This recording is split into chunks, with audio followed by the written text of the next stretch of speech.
June 4, June 4, June 4 ఎక్కడ చూడు June 4.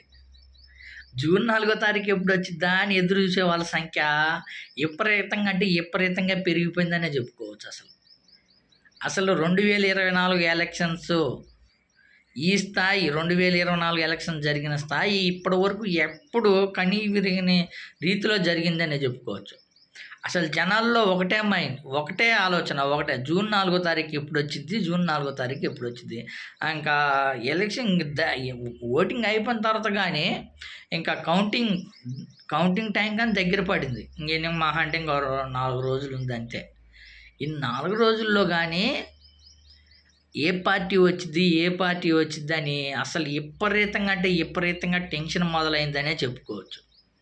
ఎందుకంటే ఒక పక్క టీడీపీ కార్యకర్తలేమో మా పార్టీ వచ్చిద్ది, టీడీపీ పార్టీ వచ్చిద్ది, ఆల్రెడీ కుంకాలు అన్నీ రెడీ చేసి పెట్టుకుంటారు.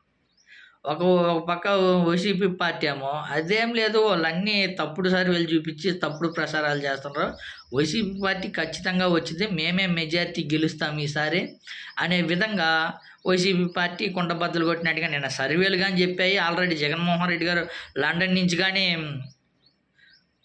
నుంచి కానీ ఆంధ్రప్రదేశ్కి తాడేపల్లిగూడానికి వచ్చేసాడు.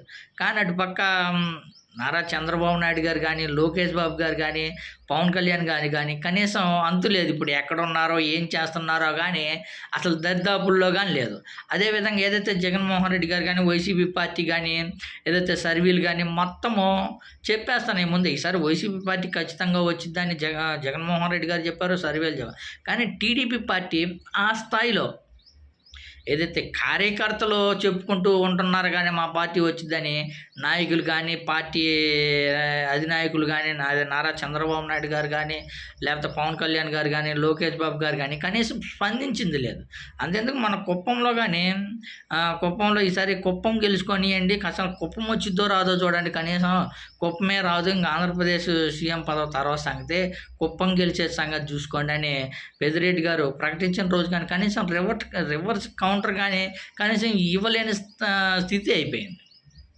కానీ ఎలక్షన్స్కి ముందే టీడీపీ పార్టీ ఓటమికి అంగీకరించిందని అర్థం చేసుకోవచ్చు. ఎందుకంటే సర్వేలు చూస్తే చెప్తున్నాయి, నాయకులు చూస్తే సైలెంట్ అయిపోయారు, కనీసం పవన్ కళ్యాణ్ చూస్తే దరిదాపుల్లో లేరు, నారా లోకేష్ బాబు గారు ఎక్కడ ఉన్నా అర్థం కావట్లేదు, నారా చంద్రబాబు నాయుడు గారు ఆంధ్రప్రదేశ్కి వస్తాడా లేకపోతే అక్కడే సెటిల్ అయిపోతారా అనేది క్లారిటీ లేకుండా పోయింది. కానీ వైసీపీ పార్టీ చూస్తే సర్వేలు అలానే చెప్తున్నాయి, నాయకులందరూ కొండ బద్దలు కొట్టినట్టు చెప్తున్నారు. జగన్మోహన్ రెడ్డి గారు లండన్ నుంచి ఆంధ్రప్రదేశ్కి కానీ వచ్చేసాడు.